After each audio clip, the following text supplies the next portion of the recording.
This is Gerardo Del Real with Resource Stock Digest. Joining me today is the chairman of MineHub Technologies, Mr. Vince Sorace. Vince, it's great to have you on. Congrats, sir. You just had some news.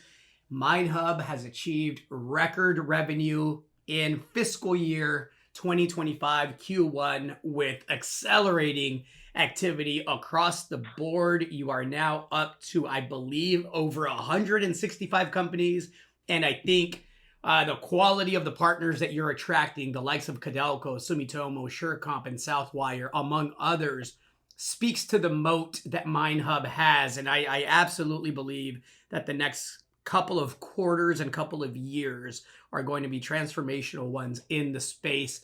I'll let you provide the context on today's news. Thank you, Gerardo, and again, thank you for having me. And yes, I mean, I think what we saw today was continued progress with the company. I guess the notables here are, as you mentioned, industry leaders that we're working with. Companies like Codelco and Sumitomo, we believe there's more of those to come. Our ecosystem partners has increased significantly, and what that is when we get big customer accounts like, say, a Codelco. Well, Codelco doesn't operate in a box. In order for them to be able to utilize the efficiencies of a platform like this, they have to bring on, their ecosystem, which is logistics companies and other suppliers, et cetera, et cetera. So they all get onboarded onto our platform, and so on and so on. And that's a big part of our sales strategy as well. If you also notice in that press release, we've also now increased our gross merchandise value, GMV, to over $4 billion of commodities transacted on our platform.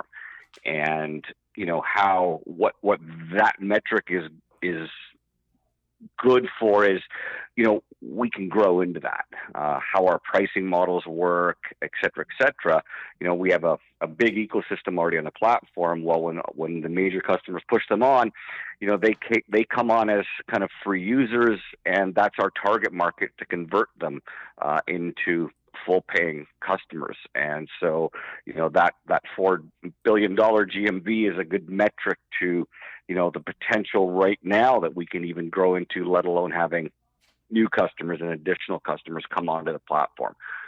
Yes, we are continuously, I think, solidifying that moat in the industry.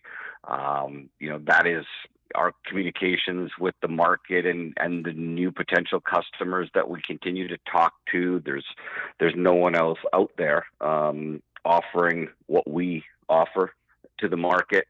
And more and more of the companies around the world are recognizing that and talking to us. So yes, I think it's an exciting opportunity that is just going to continue, and the momentum continue to build over the coming period, and definitely over the next couple of years.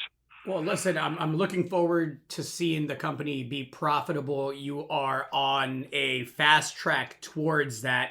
I am really excited to see the options and possibilities that this digital supply chain moat that you've built out, how you're able to translate that into other sectors outside of the commodity markets. We've talked about this briefly in the past, but I got to believe there's eyes and conversations being had about that, because it seems like this part of the business model, it has clearly proven itself out. Definitely. And well, I would say that there's still a long way to go in the commodity cycle. All we've really been talking about so far, primarily, has been, the copper side and some aluminum. We've got our sights set on expanding into the commodities market here quite aggressively. So there is a massive opportunity in other aspects or other segments of the commodities market that we haven't tapped into yet. And that's easy. That's low-hanging fruit for us.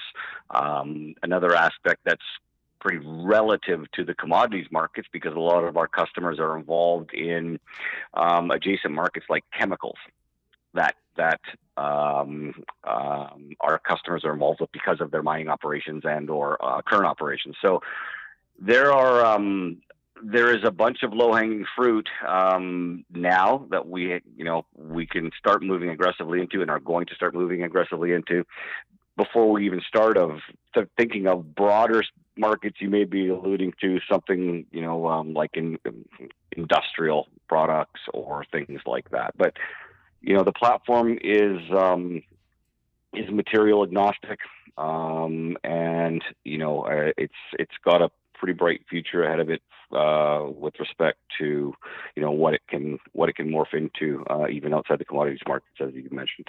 Well, exciting times. Thank you for the update. The company will be hosting a webinar at 9 a.m. Pacific time tomorrow. I encourage everyone to go to the MineHub Technologies website and get registered there. We will provide a link in the transcript here at the bottom of the transcript if anyone is inclined to get on there. It's a unique business model. Nobody is doing it. That's a heck of a first mover advantage when there's literally zero competition out there. Thanks again, Vince. Thank you, Gerald. All right, chat soon. Cheers. Thank you. Hey everybody, Gerardo Del Real here. If you're enjoying the content that you just saw, you can let us know in 3 simple steps. Hit the like button, hit the subscribe button, and please share across your network and on social media. Take care, everybody.